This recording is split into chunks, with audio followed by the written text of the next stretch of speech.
이걸 먼저 리뷰했어야 하는데. 빌런입니다. 이번에 리뷰할 브랜드는 카시오 탱크 LTP B165GL2B, B165L2B, B165L5B 니치마켓으로부터 리뷰용 시계를 제공받았습니다. 그리고 제공받은 이 시계는 구독자분들께 나눔하고자 해요.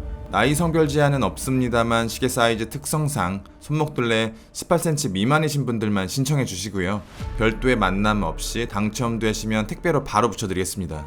댓글 남겨주시고 댓글의 내용은 보지 않습니다. 정말 기계적으로 무작위로 선정하니 특별한 내용 적지 않으셔도 됩니다. 댓글 맨 앞에 청금 버전을 희망하시면 청금, 살몬 버전을 희망하시면 살몬, 터콰이즈 버전을 희망하시면 터콰이즈라고 적어주세요. 기한은 딱 3일 72시간 뒤에 선정하고 댓글로 연락드리겠습니다. 클래식 드레스, 사각 프레임의 종착지에 대해서는 이견을 달기 어렵습니다. 까르띠에 탱크라는 시계의 어머니, 근원적인 아이코닉 워치가 존재하기 때문에 사각 프레임을 활용하려는 어떤 시계도 탱크의 그림자에서 벗어나기 어렵다고 생각해요.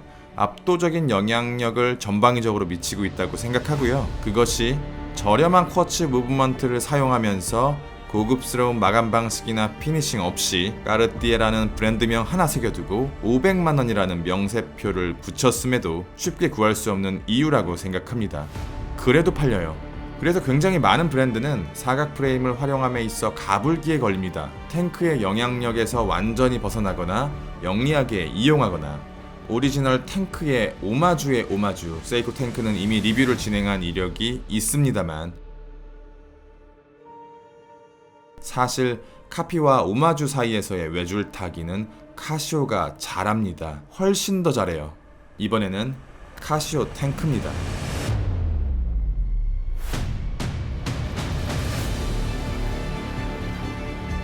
가로 24.5mm, 세로 34.5mm, 두께 8.3mm, 무게 29g, 쿼츠 무브먼트, 미네랄 글래스, 오바 50m 방수. 카시오는 변주를 세이코와는 다른 방식으로 전개했습니다. 초침이 있어요. 그리고 다이얼의 색상이 달라요. 청금, 살몬, 터콰이즈. 현지의 디자인이 다르고 케이스의 형태에 독특한 디테일이 추가되었기 때문에 직관적으로 이 시계에서 탱크 헤리티지를 찾는 건 어려울 수도 있습니다. 이게 왜 탱크라고 반론하셔도 반박하기 어려운데요. 사이즈와 밸런스를 조금 틀면서 보여지는 디자인을 따라가려고 했던 세이코와는 다르게 카시오는 직관적인 디자인을 다르게 하지만 오리지널의 사이즈와 밸런스를 거의 그대로 가져왔습니다.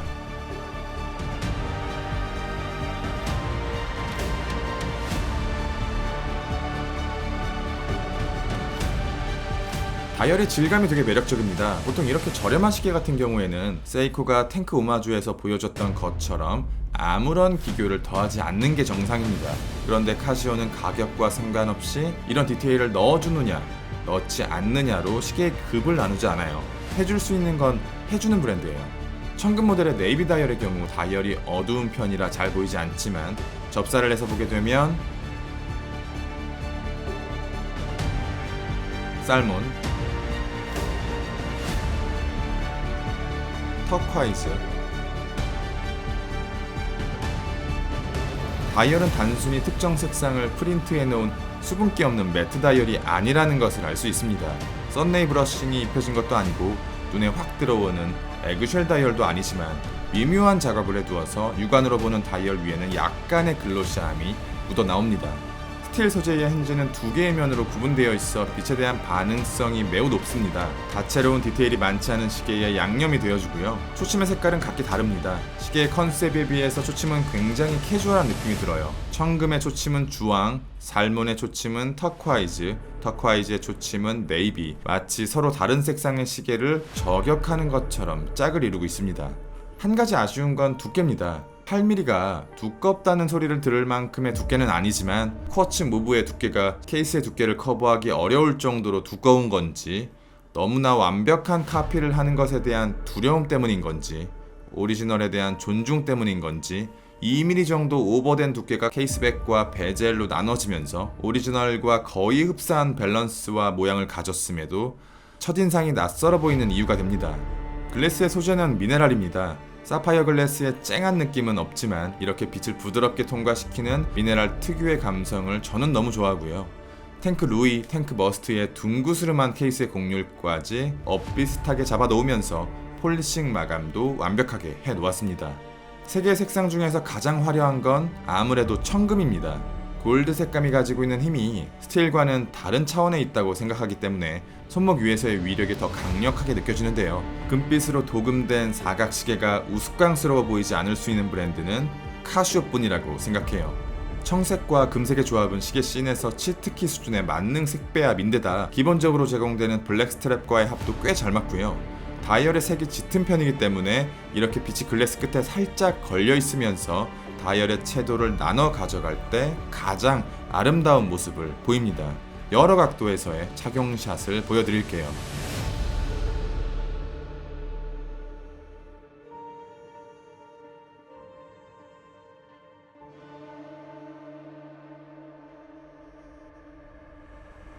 두 번째는 살몬입니다.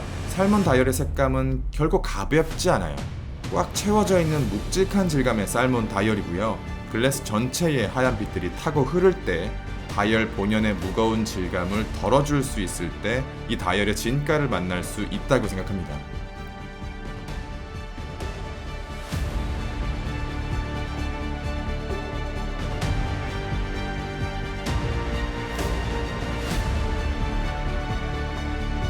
마지막으로 터콰이즈입니다. 청금이나 살몬과는 반대로 언뜻 보면 은빛으로 착각할 수 있을 만큼 무게감이 가벼워요. 그래서 살몬과는 반대로 빛이 다이얼을 완전히 뒤덮은 각도보다는 빛이 조금 부족한 상황에서 가장 예쁜 모습을 보여주기 때문에 광원이 일정하지 않은 일상생활에서 평균적인 고점이 가장 높은 모델이라고 생각합니다.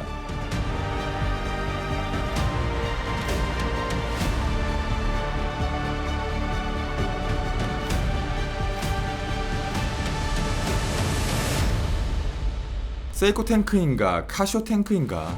공통점은 사각 프레임, 로마자 인덱스, 레일로드, 얇고 가벼운 쿼츠 무브먼트.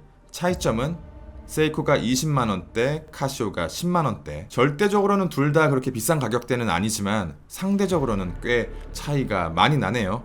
오리지널을 기준으로 세이코 탱크는 시계 사이즈, 케이스의 모양, 핸즈의 디자인, 다이얼의 질감 정도가 다릅니다. 반면에 카시오 탱크는 언뜻 보면 오리지널과 크게 닮지 않았습니다. 그런데 시계의 사이즈와 밸런스 그리고 오리지널 케이스의 모양을 그대로 살렸어요. 디자인이냐 밸런스냐? 이 카시오 탱크의 사이즈는 시계 사이즈가 커지기 이전 클래식 워치 시대의 감성을 느끼기에는 꽤 좋은 사각 시계라고 생각합니다. 리뷰는 여기까지. 빌런이었습니다.